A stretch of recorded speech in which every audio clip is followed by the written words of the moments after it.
Welcome to जनमनी IAS. शुरू करते हैं बीपीएससी प्रीवियस ईयर क्वेश्चंस। इसमें फर्स्ट क्वेश्चन देखेंगे, which of the following statements is true about sugar industry in India? A option, it is a weight losing industry. B, Maharashtra has emerge as a leading sugar producer in the country. C, Uttar Pradesh is the second largest producer of sugar.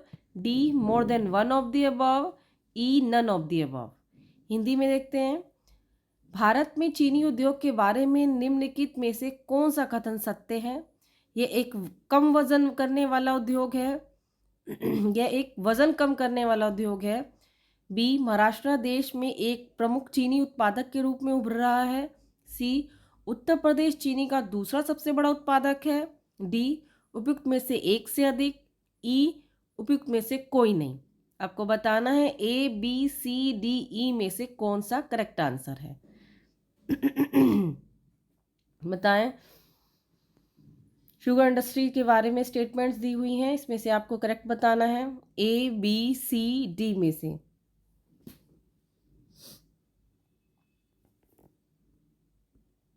इसका answer होगा आपका A, it is a weight losing industry. Second इसमें लिखा है कि Maharashtra has emerge as a leading producer in the country. ठीक है, ये सेकंड नंबर पे है। C, Uttar Pradesh the second largest producer of sugar, first largest sugar है, क्योंकि उत्तर प्रदेश को शुगर बॉल भी कहते हैं, चीनी का कटोरा भी कहा जाता है, यानी फर्स्ट नंबर पे है उत्तर प्रदेश। सेकंड नंबर पे महाराष्ट्र है, तो इसका करेक्ट आंसर होगा ए। ठीक है, it is a weight losing industry, यानी ए आंसर है इसका। नेक्स्ट देखते हैं, the atmosphere is mainly heated by, जो हमारा वायुमंडल है वो मुख्यतः किसके द्वारा गर्म होता है? ए, शॉर्ट वेव सोलर रेडिएशन, यानी कि छोटी तरंग वाला सौर किरण लघु तरंगों से होता है, जो डायरेक्ट सन से आती हैं। बी, रिफ्लेक्टेड सोलर रेडिएशन से होता है, क्या परावर्तित सौर विकिरण से होता है। सी, लॉन्ग वेव टेरेस्ट्रियल रेडिएशन, यानी कि लंबी तरंगों से होता है। D, more than one of the above, एक से ज़्यादा। ई, या उसमें से कोई नहीं। आपको बताना है इन चारों में से कौन सा है। लघु तरंगों से हमारा वायुमंडल गर्म होता है, या जो रिफ्लेक्ट करती हैं, परावर्तित करती हैं, उससे होता है, या लॉन्ग वेव टेरेस्ट्रियल यानी लंबी तरंगों से होता है, या एक से ज़्यादा है, या इनमें से कोई नहीं। आपको बताना है ए, बी, सी, डी में से कौन सा करेक्ट आंसर है। इसमें हम पढ़ रहे हैं short wave and long wave. जो जैसे हम सन वर्सेस अर्थ में अगर हम देखें, सन और इसकी हीट में यानी ऊष्मा में या गर्मी में जो है कौन सबसे ज़्यादा है? सन है, अर्थ नहीं। जो बॉडी सबसे ज़्यादा गर्म होती है उतनी ही वो शॉर्ट वेव निकालती है। एग्जाम्पल के तौर पे अगर हम पानी गर्म करने वाला रॉड को देखें, जब रॉड गर्म हो रही होती है तो गर्म होती है नॉर्मली, तो वो लॉन्ग वेव निकालती है, लेकिन जब वो ज़्यादा गर्म हो जाती है तो आपने देखा होगा वो लाल और वाइट कलर सी दिखने लगती है। तो जो ज़्यादा, जैसे सन अर्थ के कंपैरिजन में बहुत हीटेड बॉडी है, तो सन की जो रेडिएशन है वो शॉर्ट वेव है और अर्थ की लॉन्ग वेव है। ये तो हो गया शॉर्ट वेव लॉन्ग वेव की, जो जितना हीटेड होगा उतना ही वो वो उतना ही शॉर्ट वेव निकालेगा। जैसे सन विजिबल लाइट्स निकालता है और अर्थ इंफ्रारेड। तो इसमें ये तो एक बात हो गई कि शॉर्ट वेव क्या है, लॉन्ग वेव क्या है। लेकिन इसमें क्वेश्चन ने पूछा है कि वायुमंडल किसके द्वारा गर्म होता है? तो वायुमंडल गर्म होता है हमारा लंबी तरंगों के द्वारा। किससे होता है? लंबी तरंगों द्वारा होता है, क्योंकि लॉन्ग वेव रेडिएशन जो है एमिट होती हैं, निकलती हैं अर्थ सरफेस के द्वारा, धरती की सतह से निकलती है, और शॉर्ट वेव को, लघु तरंगों को अवशोषित करने के बाद उसे ऊष्मा के रूप में जो है ये पुनः उत्सर्जित करती है। जो शॉर्ट वेव होती हैं उसको अवशोषित करने के बाद दोबारा उसे जो है उत्सर्जित करती हैं, जिससे ग्रीन हाउस गैसेस जो हैं वायुमंडल में, CO2 हो गया, वाटर वेपर्स हो गए जैसे, ये इस गर्मी को एब्जॉर्ब कर लेते हैं और ज़मीन से ऊपर की हवा जो है गर्म हो जाती है। ठीक है, ये सन से शॉर्ट वेव आई, फिर ये क्या हुआ, एब्जॉर्ब हुआ, फिर इससे क्या निकली हमारी लॉन्ग वेव, लॉन्ग निकली। लॉन्ग रेडिएशन जब निकलती है, स्पेस में जा रही होती है, तो उसमें स्पेस में जाने से पहले जो CO2 है, आपकी वाटर वेपर्स हैं, इसे अवशोषित कर लेती हैं, जिससे हमारा वायुमंडल जो है गर्म हो जाता है। ठीक है, तो इसका आंसर क्या है, सी, यानी लंबी तरंगों द्वारा स्थलीय विकिरण, यानी लॉन्ग वेव टेरेस्ट्रियल रेडिएशन। ठीक है, इसका क्या है आंसर फिर, सी। नेक्स्ट देखते हैं, towards the end of summer there are pre monsoon showers which are common phenomenon in Kerala and coastal area of Karnataka. Locally they are known as, गर्मियों में, गर्मी के आखिर में, अप्रैल मई के टाइम में प्री मॉनसून होता है, जो केरल और कर्नाटक के तटीय इलाकों में एक आम घटना है। तो इसको लोकली भाषा में, स्थानीय भाषा में क्या नाम दिया गया है? क्या ब्लॉसम शॉवर कहते हैं, नॉर्वेस्टर कहते हैं, मैंगो शॉवर कहते हैं, या इसमें से कोई नहीं? बताएं ABCD में से कौन सा करेक्ट आंसर है? ABCD में से कौन सा करेक्ट आंसर है? ये नाम जो दिए गए हैं, नॉर्वेस्ट, मैंगो शॉवर, ब्लॉसम शॉवर्स, ये क्या है, एक टर्म है प्री मॉनसून रेन शॉवर का। ये साउथ इंडिया में, केरला और कर्नाटका में अप्रैल में, मई के माह में चलती है।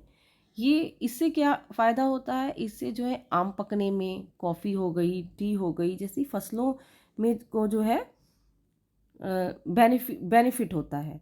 इसे अप्रैल रेन भी कहा जाता है, अप्रैल रेन भी कहते हैं।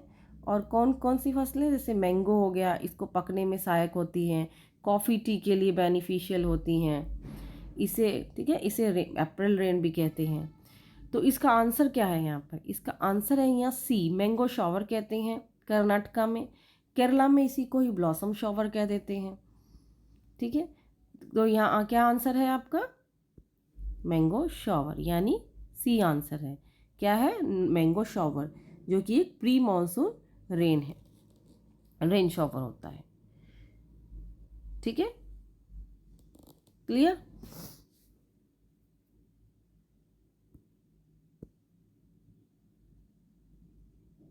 नेक्स्ट है, who among the following postulated the concept of geographical cycle of erosion? अपर्दन चक्र किसने बताया था? अपर्दन चक्र का जो कॉन्सेप्ट है किसने बताया था? क्या A होम्स ने बोला था, दिया था, WM डेविस ने दिया था, SW वॉल्ग्रिज ने दिया था, या कॉबेर ने दिया था? आपको बताना है इसमें से कौन सा करेक्ट है। ये जो अपर्दन चक्र है, इसका कॉन्सेप्ट किसने दिया था?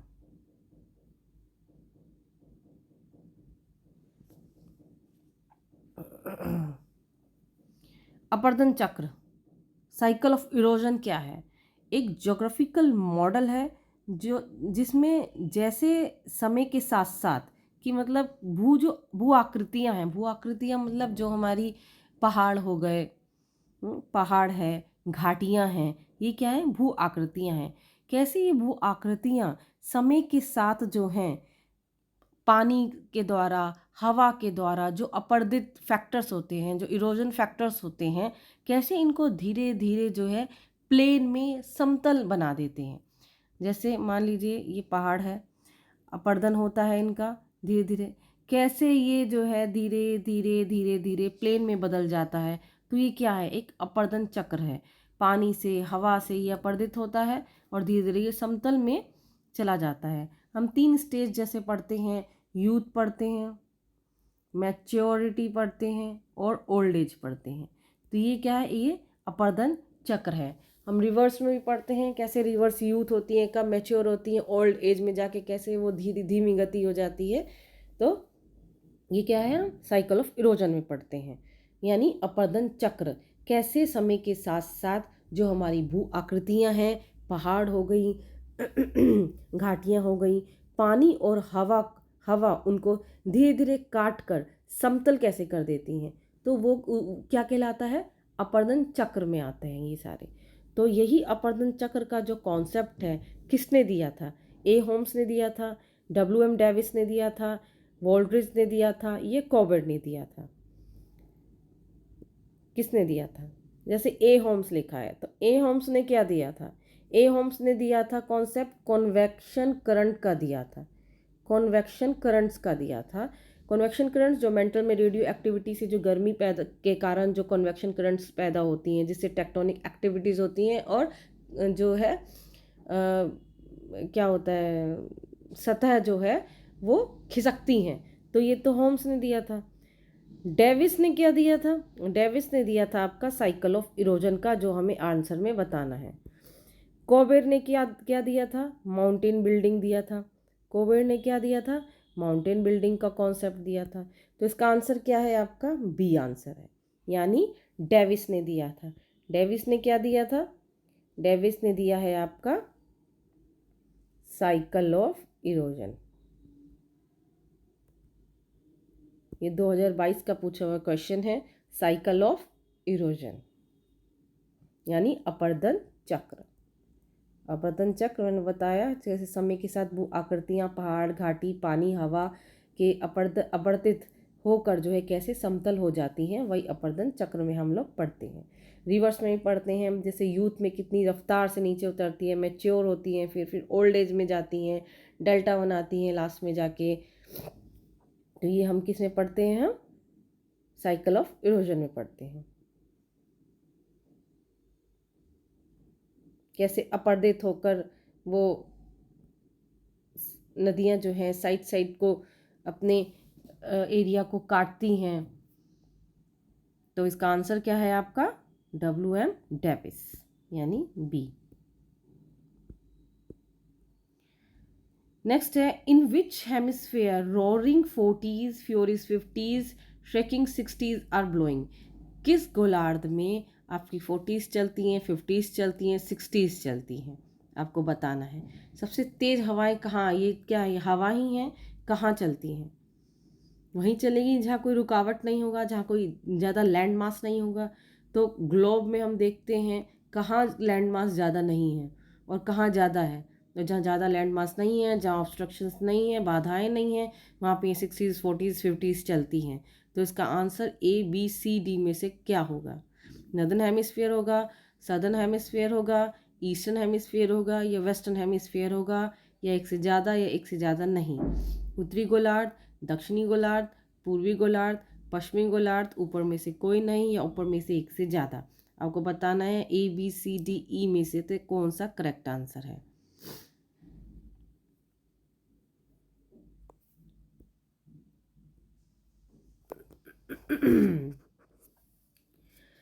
फोर्टीज़, 50s, ये 60s जो चलती हैं, ये आपकी चलती हैं 40 degree south latitude to 60 degree south latitude चलती हैं। क्यों साउथ? ठीक है, मैंने क्या लिखा? साउथ लैटिट्यूड, अक्षांश। क्यों? क्योंकि यहाँ लैंड मास नहीं है, देखा है आपने, विशाल महासागर है, कोई बाधा नहीं है, कोई लैंड मास नहीं है। तो यहाँ क्या चलती हैं? यही 50s, 40s, 40 डिग्री दक्षिण से 60 डिग्री दक्षिण, यानी 40 degree south to 60 degree south latitude में जो है ये हवाएं चलती हैं। यानी कि इसका आंसर होगा आपका सदर्न हेमिस्फीयर, यानी कि दक्षिणी गोलार्ध। ये आपका है इक्वेटर, ये आ गया नॉर्दर्न हेमिस्फीयर यानी उत्तरी गोलार्ध है ये, और ये दक्षिणी गोलार्ध है। तो यहाँ चलती है, यहाँ देखा होगा आपने लैंड मास कम है और 40 से 60 के बीच में जो है ये हवाएं चलती हैं। इसका आंसर क्या होगा? सदर्न हेमिस्फीयर यानी दक्षिणी गोलार्ध। नेक्स्ट, राजस्थान में बहुत कम वर्षा क्यों होती है? Rajasthan receive very little rain because the monsoon fail to reach the this area, क्या मानसून पहुंच ही नहीं पाता इस पर, यहाँ तक। इट इज़ टू हॉट, ये बहुत गर्म है। There is no water available and thus the winds remain dry, कोई पानी उपलब्ध नहीं है इसलिए हवाएं सूख जाती हैं। D, the winds do not come across any barrier to cause the necessary uplift to cool the air, क्या हवाओं को कोई ऐसी रुकावट नहीं मिलती जिससे हवा ऊपर उठकर ठंडी हो सके। E, none of the above, more than one of the above. E, ऊपर दिए गए में से कोई नहीं, ऊपर दिए गए में से एक से ज़्यादा। आपको बताना है राजस्थान में कम वर्षा क्यों होती है, क्या होगा इसका। क्या राजस्थान में मानसून पहुंच नहीं पाता, फेल हो जाता है, या राजस्थान कुछ ज़्यादा ही गर्म है, या पानी नहीं है जो कि हवा को ड्राई कर देता है। क्या ये सही है, पानी नहीं है हवा को ड्राई कर देता है? क्या ये सही है कि वहाँ कोई रुकावट नहीं है, कोई ऐसा पहाड़ नहीं है, कोई ऐसा बैरियर नहीं है जिससे हवाएं ऊपर उठे और ठंडी हो? ए, बी, सी, डी में से कौन सा करेक्ट आंसर है, आपको बताना है।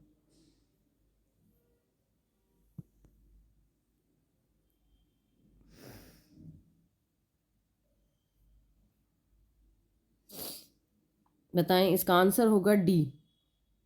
इसका आंसर होगा डी, ठीक है। Don't come across any barrier to cause any necessary uplift to cool the air, मतलब ऐसा कोई रुकावट नहीं है जिससे हवा ऊपर उठकर ठंडी हो सके, ठीक है। आंसर क्या होगा इसका, डी। नेक्स्ट, फिर से टाइगर पे आया है। लास्ट वाले में भी टाइगर का करवाया था, फिर टाइगर रिजर्व पे कुछ प्रोजेक्ट टाइगर पे क्वेश्चन आया है। फर्स्ट स्टेटमेंट दिया है, in India the project tiger was launch in 1973, क्या जो टाइगर रिजर्व लॉन्च हुआ था वो 1973 में लॉन्च हुआ था।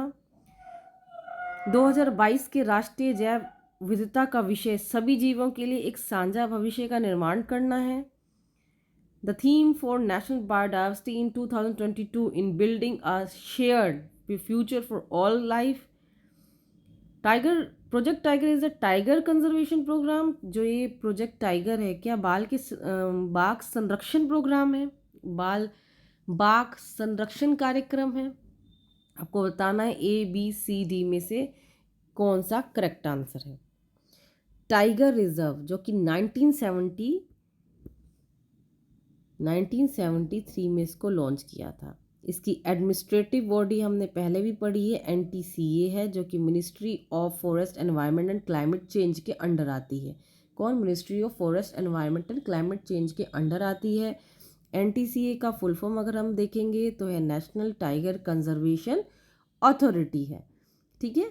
यही एडमिनिस्ट्रेटिव बॉडी है, ये एक स्टैट्यूटरी बॉडी है, ठीक है। NTCA ये देखता है भाई टाइगर कंजर्वेशन प्रोग्राम्स को। एडमिनिस्ट्रेटिव बॉडी है तो ये प्रशासनिक क्या बॉडी बोलेंगे, प्रशासनिक बॉडी है ये NTCA। भारत में 58 टाइगर रिजर्व हैं, ठीक है। हमने ये पढ़ लिया कब लॉन्च हुआ, इसकी एडमिनिस्ट्रेटिव बॉडी कौन है, NTCA किस मिनिस्ट्री के अंडर में आती है, फॉरेस्ट एनवायरनमेंट क्लाइमेट चेंज के अंडर आती है। कैसी बॉडी है ये, एक स्टैट्यूटरी बॉडी है। इंडिया में 58 टाइगर रिजर्व हैं। 58 टाइगर रिजर्व कौन सा है, जो मार्च 2025 में MP के माधव नेशनल पार्क को डिक्लेयर किया है, ठीक है। माधव नेशनल पार्क को डिक्लेयर किया है। अगर हम लार्जेस्ट टाइगर रिजर्व देखें इंडिया में, लार्जेस्ट टाइगर रिजर्व कौन सा है, आंध्र प्रदेश और तेलंगाना में पड़ता है, नागा अर्जुन सिरी सेलम, नागा अर्जुन सिरी सेलम है। अगर हम स्मॉलेस्ट देखें तो है आपका bore tiger reserve. Number of tiger reserve कहाँ है सबसे ज़्यादा, ये है आपके MP में है, ठीक है। जैसे पेंच हो गया, कान्हा हो गया, पन्ना हो गया, बांधवगढ़ हो गया, सतपुड़ा हो गया, ठीक। ये तो इस क्वेश्चन से इतर जानकारियाँ हो गई ये वाली, ठीक। अब इसका आंसर क्या है बताना है आपको, इसका आंसर आपको क्या बताना है, इन तीनों स्टेटमेंट में से कौन सा है। हाँ, tiger reserve theme, tiger reserve international theme अगर हम देखें 2025 की, इंटरनेशनल बार बार बोल रही हूँ, इंटरनेशनल थीम 2025 की अगर देखें तो है securing the future of tigers with indigenous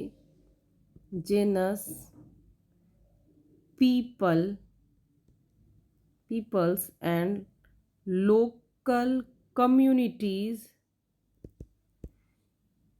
at the heart। ये क्या है?